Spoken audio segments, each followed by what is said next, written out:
Allô, bonjour, bonsoir tout le monde. Je suis de retour avec mes vidéos. Je suis très contente d'être de retour. Je vous m'excuse énormément pour ne pas avoir fait de vidéos. Dernièrement, c'était très compliqué pour moi de faire des vidéos. Et moi, je dis, je vais attendre dès que je me sens vraiment bien pour le recommencer. Alors, je vais recommencer avec force totale. Et là, je suis de nouveau recommencé avec force totale. On va recommencer. Je vais faire toujours.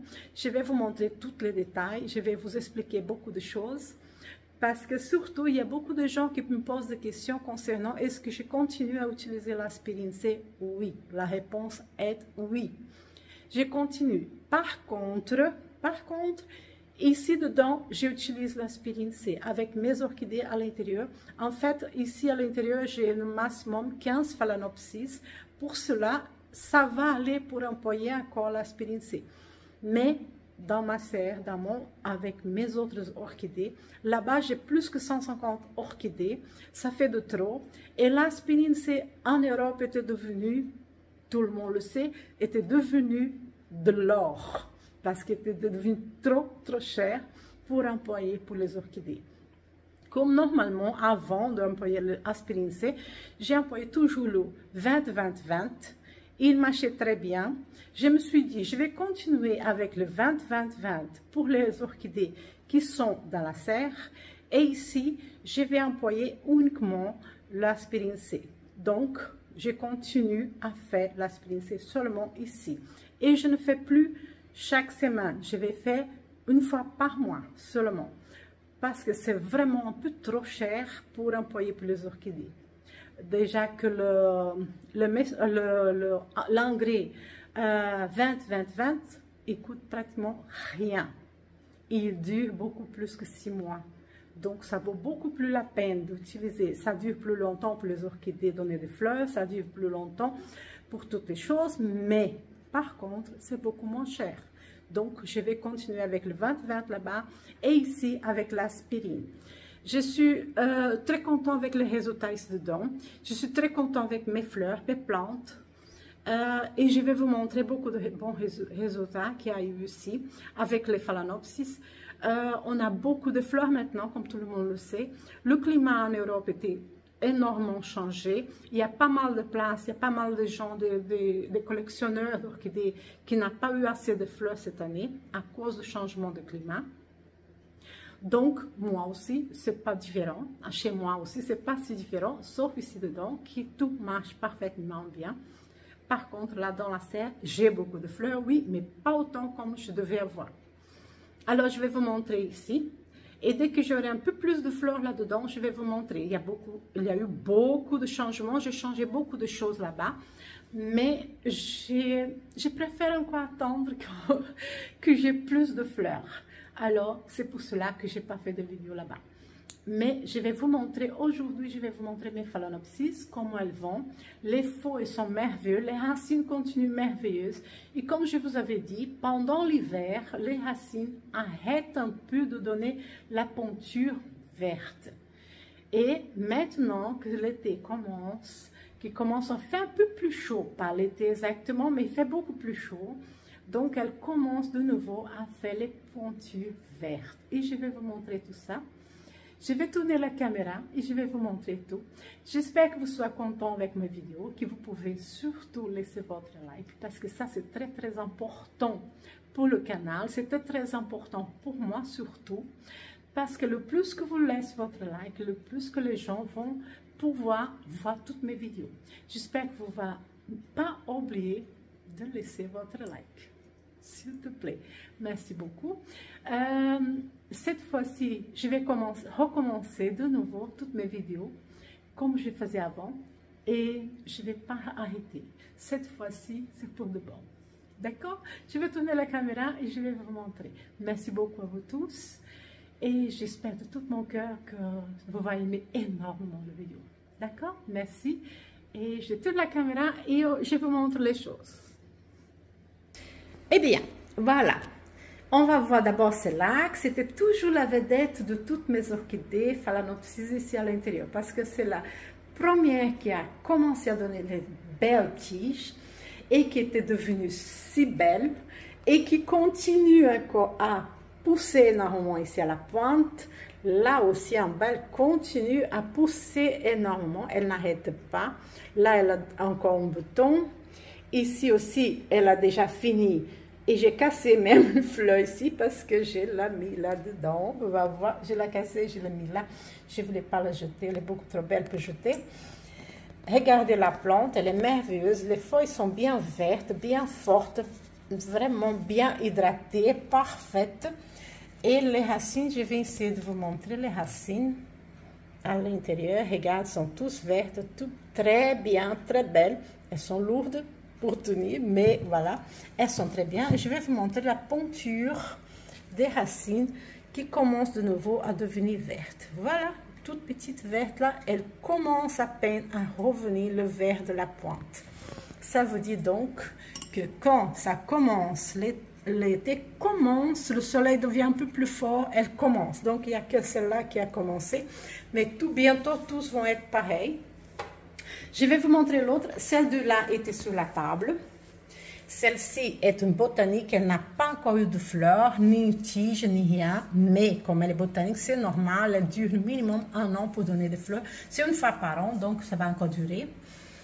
Celle-ci, c'est une hybride, bien sûr, mais belle comme tout. Elle était sur la table, vous vous souvenez très bien. Elle avait 3 tiges, voilà. Une là-bas, une ici, une là-bas.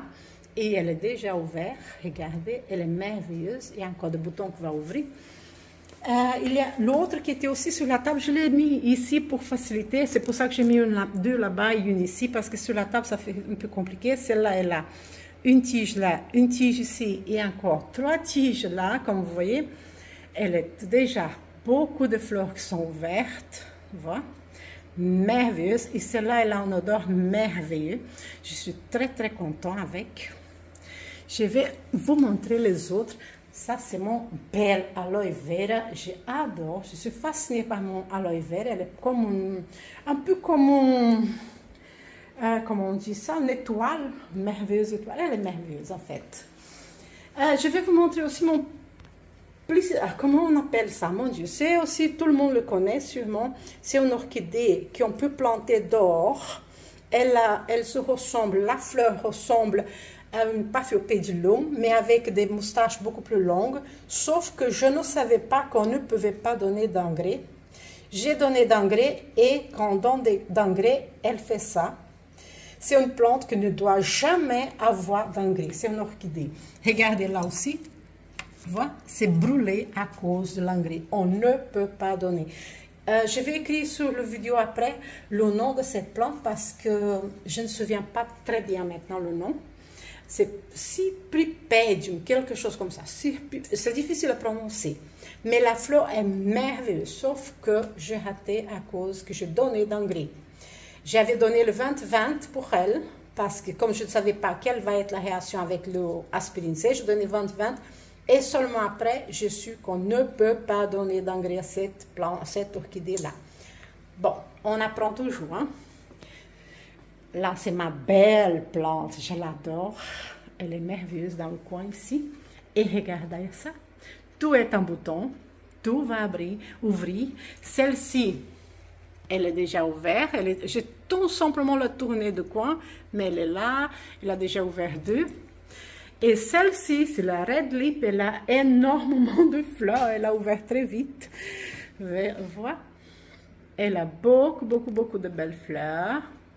Elle a encore beaucoup de boutons, il y a encore beaucoup de boutons. Celle-ci aussi, elle a déjà 4 fleurs ouvertes. Sont dures, sont des fleurs très dures. Encore des boutons qui est là, et il y a encore une tige là qui va ouvrir. Donc, vous pouvez voir, toutes les plantes sont merveilleuses, en bonne santé, tous. Celle-là, la toute petite, là, regardez, là, la toute petite, elle a encore les tiges. Seulement cette tige-là, elle a raté. Peut-être qu'elle va encore continuer, je ne sais pas. Mais celle-là, elle est encore bien, elle va encore ouvrir. Les plantes sont très bien. Vous pouvez voir la plante. Je vais essayer de vous montrer encore une pointe verte de la racine. Où j'ai vu. Ah, voilà, c'est ici que j'ai vu qu'il commence aussi. Regarde, ça commence à devenir verte, la plante. C'est vraiment l'été. C'est comme si elle dit l'été commence. Voilà. Donc, et toutes les feuilles sont merveilleuses, vertes, continues, parfaites. Je vais vous montrer l'autre qui est de l'autre côté. Je vais faire une pause pour montrer l'autre qui est de l'autre côté. Tout le monde sait laquelle c'est celle-ci. Tout le monde la connaît. Elle est toujours là dans le même pot, avec le même pot. Regardez, les racines sont très très bien. Voilà. Les feuilles sont merveilleuses, ça brille énormément. Vous pouvez voir, il y a des racines qui poussent là-dedans. Et regarde, elle a toujours eu 4 tiges, comme je vous avais déjà montré. Elle était tout en bouton. Dernièrement, j'avais fait un mini vidéo pour montrer. Et regardez là. Comme l'été commence l'été, on ne pourrait pas dire exactement l'été, mais ça fait un peu plus chaud en fait. Donc les boutons deviennent beaucoup plus grands parce qu'à cause de la lumière et la chaleur, le bouton grandit beaucoup plus et les fleurs viennent à la forme et la taille normale. Donc l'hiver devient plus petit et l'été elle est mieux, elle est de la taille normale.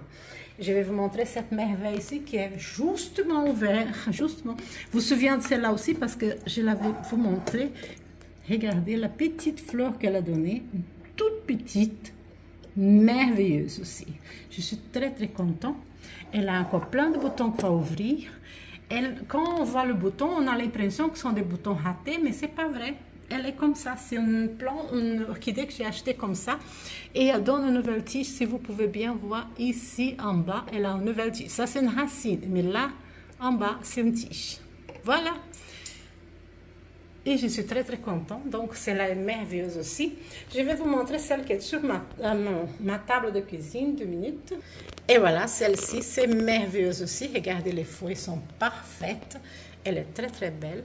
Et regarde, elle a eu deux nouvelles fleurs.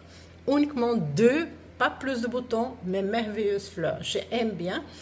Elle a le label tout à fait différent. Vous pouvez voir ici, elle est tout à fait différente à l'intérieur. Et ça ici aussi, c'est tout à fait différent. J'aime bien. J'adore la couleur de celle-ci.